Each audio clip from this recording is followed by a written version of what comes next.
मित्रांनो, आजचा आमचा प्रवास खूप खडतर असणार आहे, पण खूप काही सांगून जाणारा. या सह्याद्रीच्या पर्वतरांगांमधील उंच उंच कडे आणि त्या कड्यांमधील असणाऱ्या खोल खोल गुहा आणि तेथील रहस्यमय लोकजीवन. राम राम मित्रांनो, स्वागत आहे आपला सगळ्यांचा एका नवीन व्हिडिओमध्ये. तर मित्रांनो, आज आपण आहोत अकोले तालुक्यातील धामणहून या ठिकाणी.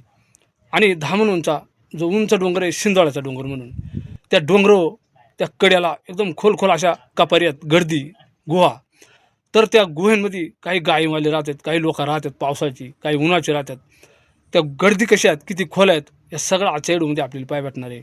चला मित्रांनो, खूप इंटरेस्टिंग व्हिडिओ आहे. आता जाऊ आपण थेट डोंगराला. तर त्या गर्दीत जायला हा रस्ता बनवला आहे.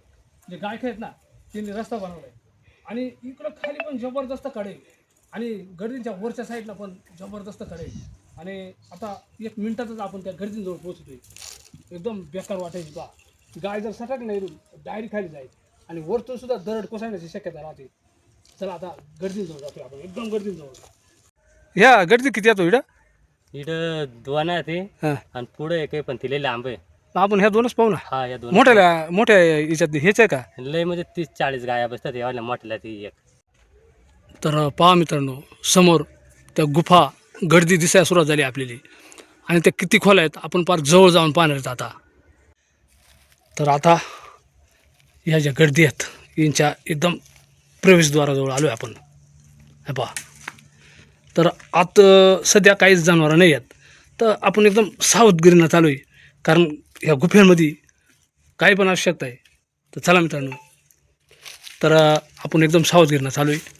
आणि पाठीमागं आपल्या 2 मित्र येते, त्याच्यामुळं आपल्याला काही एवढा भ्याव नाही. तर एकदम खोल पहा, एकदम जबरदस्त खोल. इकडं पण आहे आणि इकडं पण आहे. तर इकडं काही गोदड्या बिदड्या दिसतात गायकांच्या, ते पण दाखवतो. हे पहा, इकडं पण एवढी खोल आहे. आणि इथं पावसाची गायी राहतात. तर आता ह्या गर्दीमध्ये ना बरेचशा अशा काठ्या रोवल्यात, ह्या अशा उभ्या केल्यात. आता ह्या आपल्याला काही सांगता येणार नाही या कायसाठी. तर इथलं ते स्थायिक आहे ती, तर तिला आपण विचारणार आहेत सुरुवातीला. बरं, ही कुठल्या गावच्या गाय राहतात? इथे आहेत ना हां धामणवनच्या, म्हणजे आमचं चुकताच आहे. हां त्यांच्या गाया इथं पूर्वीपासून राहतात ते. तर मग ते पावसाळा म्हणजे पाऊस पडायला सुरुवात झाली हां की ते डोंगरावरती येतात हां. आणि त्यांच्या गाया इथं, शेळ्या गाया इथं राहतात ते. शेळ्या पण राहतात. हा, शेळ्या पण राहतात. आणि मग हे कुठे जे केलं असं ह्याच्या मिळवायला केलंय, मग ह्या कायसाठी केलाय? तर यांनी त्या गाया बांधून ठेवायच्या हां आणि शेळ्या मग काही बकरा बिकरा तिकडं बांधून ठेवतात छोट्याला, त्या तिकडं ते कुठं केली. म्हणजे इथं हे कुठं खाली ठोकते नाही, खडक आहे पूर्ण. हा, खडक आहे. त्याच्यामुळे मी अशा काठ्या उभी हा, केल्या मग नाही. हे इथं अटकावून ठेवण्यात आता. हा. आणि मग त्या राहायला समजा इथं गाय राहतात, किती गाय राहते एवढे? तरी 40 गाया बसत्या ते. आणि मग त्यांचे राय आणि मग माणसं कुठं राहतात? माणसं मग ते इकडं तिकडं. तिकडं हा, राहतात का? हा. चला तिकडं माणसं कशी राहतात ना, त्यांची कशी व्यवस्था आहे ती पाहा. हा, तिकडे त्यांचा साईज 1-2 माणसं राहत्या ते. म्हणजे ते त्या हांडांच्या दिसतंय गोदड्या, हा, त्या सगळ्या तिथंच राहतात ना. हा तिथंच. बरं बरं. आणि मग चुला तिथंच भेटवणार, हा, चुलं तिथंच. काही लाकडाचा पाणी नाही लागत नाही इथं? पाणी नाही लागत. पाण्यासाठी ना त्याने ना हे बनवून ठेवलंय. हे झोपटा. हा, थोडी ताडपत्री लावायला लागते. हा पण हा. मग आणि मग वरचा पाणी कड्याचा पुढं पडत हा, आहे. पुढं पडत आहे खाली. असं आहे मित्रांनो, हा राहणीमान पहा. तर इकडं काहीतरी म्हणजे शेकायसाठी मला गावात पेटवेलं इकडं. यानंतर ह्या गर्दीच्या पुढं पण एक आहे, ती पण एवढीच आहे. आपण ह्या रस्त्यानंच असा पुढं जाणार जाता ती. तर इथे ना पुढच्या गर्दी कसं आहे म्हणलं ना, लय रिस्की काम आहे.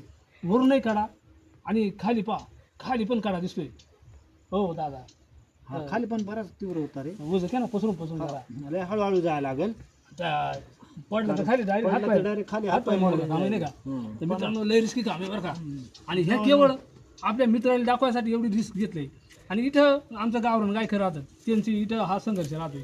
त्या गावरान गायचा कळप तर दाखवणारच आहे. पण आता चला आला जाऊ आपण एकदम हळू जाता बरं का. हा हळू चालतो. काय मामी इथं गावचे ते तरी जाता येत नाही एवढा. हा चालत हा, चालत नाही जाता येत एवढं. एवढी वाटत आहे बुवा. खाली 100-1 फूट खाली काढे खोल.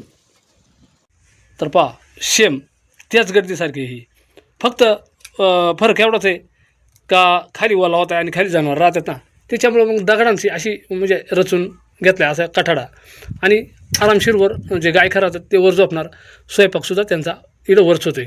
आणि इथून ह्या गायखेले ना आपल्या गावचा नजारा एकदम खास दिसत असेल. पहा कोणती गाडी आली कोणती गेली, इथं खाली बरंच खाली म्हणजे गाड्या पण जातात, रोड आहे खाली आणि पूर्ण हा 10 मनोंचा एरिया आहे. हे बा इथून खाली पूर्ण तिला आपला गाव दिसत असेल. तर इथे ना मित्रांनो, आता ह्या गर्दीत जो आपण आलो आहे ही एकदम खोल आहे. आता इकडे किती खोल आहे ना, तो मोबाईलची बॅटरी लावून मी आता पुढं जाणार आहे आणि पुढं किती खोल आहे ना ह्या पाहणार आहे मित्रांनो. चला आता आपण आहे ना फार पुढं निघत जाऊ. किती खोल आहे ना ते आपल्याला पूर्ण पाय भेटेल. आता मी मोबाईलची बॅटरी लावून दाखवतो. तर मित्रांनो चला आता पुढं चालू आहे. पुढं आपण जाणार आहेत. जिथपर्यंत आपल्याला जाता येईल तिथपर्यंत आपण चालू आहे. तर जसा जसा पुढं जावा तशी आणखीनच कपारं म्हणजे खोल दिसते आणि याच्यामधून बारीक बारीक शेळ्यांची बकरा त्या राहत्या ती पूर्ण आरपारे पा तिकडं उजेड दिसतोय पा. पण इकडं पुढं गेल्यानंतर हवल आहे ना एकदम बारीक झालं आहे आणि आपण बळजबरीनं आतमध्ये शिरण्याचा प्रयत्न केला तर आपण गुंतूनसुद्धा बसू शकतो. आणि त्यानंतर आता इकडं माणसं राहतात, त्यांची चोपणी आहे पा इकडं, लाकडाची चोपणी. आणि इकडं बरंचसं कीटक आहेत पा इथं. हे बा बरंचसं आघाड त्याला काय म्हणतात आपल्या गावावरून बघत मला माहीत नाही. म्हणजे आमच्या गावावरून बघत आघाड म्हणतात, तुमच्याकडे काय म्हणतात आम्हाला कम्युनिटीमध्ये सांगा. चला आता पुढं जास्त रिस्क न घेता आपण फिरू मागा. आता ही तिसरी गुफा. पाठीमागं आपण 2 गुफा पाहिल्या होत्या आणि ह्या तिन्ही ज्या आहेत ना एकदम ह्या कडेच्या पोटाला आहेत. अशा 2 पाठीमागं आहेत आणि तिसरी इथे. ही त्या दोन्हीपेक्षा एकदम खतरनाक असण्याची शक्यता आहे. 2 मित्र गेलंच पुढं. आता ही किती खोल आहे ही पण पाहू आपण. आणि ही जी गुफा आहे ना आता हिच्याजवळ आपण पोचलो का नाही, तर हिच्या प्रवेशद्वाराजवळ आहे ना अशा काट्या लावल्यात. हो या काट्या काय लावल्या ती त्या शेळ्या राहतात ना इथं, हां ते जनावर काही घेऊन म्हणून त्याच्यासाठी हे कुडण टाकलंय. म्हणजे जाळीच्या काट्या आहेत का? हा जाळीच्या म्हणजे वाघ काय येऊ नये म्हणून ना. काट्या म्हणून. आणि इथं त्या शेळ्याच्या ते ही सगळ्यात मोठी गडद आहे. इकडं राहतात का अजूनही? हा आहे ना. आता सध्या राहतात का? हा पण मग आता इकडं तर काही दिसत नाही तसा ना. नाही आहे ना, ते शेळ्या चरायला गेल्या ते. हां पण मग आता त्यांचं सामान विमान इथंच आहे, म्हणजे ते रहितच असतील. तर हे पहा ही जी गुफा आहे ना इकूनही ताडपत्री लावले पहा. इकूनही ताडपत्री लावले आणि मध्ये दार आहे. या साईडनं पण ताडपत्री आहे. चला आतमध्ये प्रवेश करू थेट. ही त्यांच्यापेक्षा खोल आहे का? तर मित्रांनो त्यांच्यापेक्षा ही हा एक चित्तथरारक अनुभव आहे मित्रांनो. चला पूर्ण आतमध्ये जातोय आपण. आणि इथे ना शेळ्यांच्या लेंड्यात म्हणजे इथं शेळ्या राहतात आणि जनावरं पण राहतात. पण जनावरं त्या पाठीमागच्या गुफेमध्ये राहतात. सध्या तिथं नाही राहती. आणि आत्ता सध्या इथं शेळ्या राहतात पण ते शेळ्या चरायला जायला ती. तो गायखा पण इथं नाही आहे. आणि गर्दींपासून खाली पहिल्यानंतर एकदम उंच उंच कडे आहेत खाली. लई खोल आहे म्हणता. चला मी येतो आतमध्ये.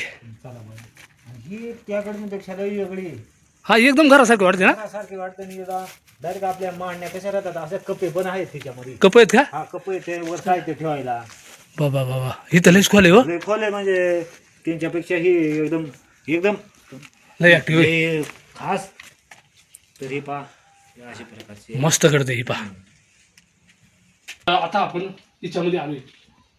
तर एकूण पूर्ण हिला बंदोबस्त आहे पहा. आणि जसं आपल्या घराला फळ्या राहतात ना मान्य तशा पद्धतीनं आता हिला एकदम निसर्गिकरित्या असा वरच्या साईड ना कपार आहे. मग आता ह्या कपारीमधून आहे ना आता कागद आहे ती, काही पिशव्या आहे ती, काही म्हणजे अशा काही बाटल्या तेलाच्या बाटल्या, काय औषध म्हणजे जनावरांनी फवारणीसाठी औषध, या चोपण्यात तिथं आणि बाकी मग काय त्यांची दवा औषध असतील. आणि इथं ज्या पत्रवळी राहतात त्या पत्रवळ्यात म्हणजे गायखेरी जेवायसाठी बा असं तिथं इंजेक्शन वगैरे म्हणजे जनावरांनी गोचऱ्या झाल्या काही तर. आणि इकडं पण एकदम खोल आहे बा. इकडून पण एकदम अशी खोल आहे. तर ही किती खोल आहे ना. आता आपण पुढं जातोय, थोडासा पुढं जातोय आपण. तर आज आमचे मित्र आमच्या कॅमेरामॅनचं काम करतात. थोडंसं खाली या म्हणजे आपली पूर्ण दाखवते आपल्या मित्रांसाठी नाही का. बा इथल्या साईडला इथं पूर्ण ते आतमध्ये ना पूर्ण खोल आहे. म्हणजे आता काही जास्त म्हणजे खोल नाही पण इथं भरपूरच जनावर राहत असतील. जनावर राहतात, शेळ्या राहतात आणि तिकडं खराठा वगैरे झाडासाठी आहे. आणि या साईडनं इकडं पूर्ण अशी दगडाने रचून गेले, म्हणजे इकडला तोंड ह्या बंद करून टाकेले त्यांनी. आणि हिला इकडे एक रूम पाडले असा, आता मध्ये कूड घालली पहा, म्हणजे इकडं माणसं राहतात. असा कूड केला आहे काड्यांचा, आणि इथं हा दरवाजा त्या काड्यांचा कुडाचा दरवाजा आहे. आणि मग इकडे ना मग माणसं राहतात ना, मग ते बा डबं म्हणजे त्यांनी दळण कांडण काय असेल ते असेल. इकडं चुलं आहे त्यांची, तिकडं पाण्याचा हांडा भरलेले. म्हणजे आता ह्या दरवाजा लावून घेतला का मग शेळ्या वगैरे इकडं येते नाही ती कोणती जनावरा. आणि मग इकडं झोपायला तिने मस्त असा चोपून काढलाय पहा इथं, मुरुम टाकून दगडा रचून, आणि इकडं हा कपा तिने झोपायला आहे पहा. तर मित्रांनो, आज आपण या उंच डोंगरावर आलो, एकदम खोल खोल ह्या गर्दी पाहिल्या, आणि ह्या नैसर्गिकरित्या ती ह्या कोणाही कोरेल नाही ती. आणि ह्या किती खोल आहेत, आणि इथं गावरान गाई राहायच्या, म्हणजे पावसाळ्यात राहतात अजूनही. आता उन्हाळा असल्यामुळं मग त्या सध्या इथं नाही राहते, तिकडं वर राहते ती. आता ते तिकडं राहतात, तो पुढच्या व्हिडिओमध्ये आपल्याला पाय भेटणार आहे. त्यांचं तिकडलं जीवन, तिकडचा संघर्ष कसं आहे तो पुढच्या व्हिडिओमध्ये पाय भेटणार आहे. पण आज या गर्दीमध्ये आपल्याला 2 मित्र भेटलं, त्यांनी अनमोल असा सहकार्य केला आपल्याला. तर ते 2 मित्र आहेत आपले पांडुदादा, आणि तुमचं काय नाव? रामनाथ दिंदळे. रामनाथ दिंदळे. तर ते दोघं या गावचे, ते दामण गावचे स्थायिक, आणि त्यांनी आपल्याला भरपूर मोलाचं सहकार्य केलं आहे. तर त्या दोघांचं पण चॅनल आहेत. तुमच्या चॅनलचं नाव काय आहे? माझ्या चॅनलचं नाव आहे ना हां. सह्याद्रीचा वाट असं चॅनलचं नाव आहे. सह्याद्रीची वाट. हां. आणि आपले पांडुदादा, त्यांचं चॅनलचं नाव आहे ओमकार समृद्धी मराठी ब्लॉग, कारण त्यांचं चॅनल मला माहिती आहे. तर त्यांच्या दोघांच्याही चॅनलची लिंक आपल्याला इथं दिसत असेल पहा, इथं समोर त्यांच्या पाठीमागे इकडं स्क्रीनवर दिसते. तर त्या दोघांच्या चॅनलवर जाऊन दोघांनी पण सपोर्ट करा मित्रांनो, कारण आपल्याला पण त्यांनी एकदम मोलाचं सहकार्य केलं आहे. हा एक छोटासा व्हिडिओ, पण एकदम असा मस्त व्हिडिओ, एकदम ओरिजिनल या निसर्गाच्या सानिध्यात राहून बनवला. कसा वाटला व्हिडिओ नक्की आम्हाला कमेंटमध्ये सांगा. आपण सर्व जर चॅनलवर नाही नसेल ना, तर चॅनलला सबस्क्राईब करीत चला, एक लाईक करा, हाईप पण करा. पुन्हा एकदा जय हिंद, जय महाराष्ट्र.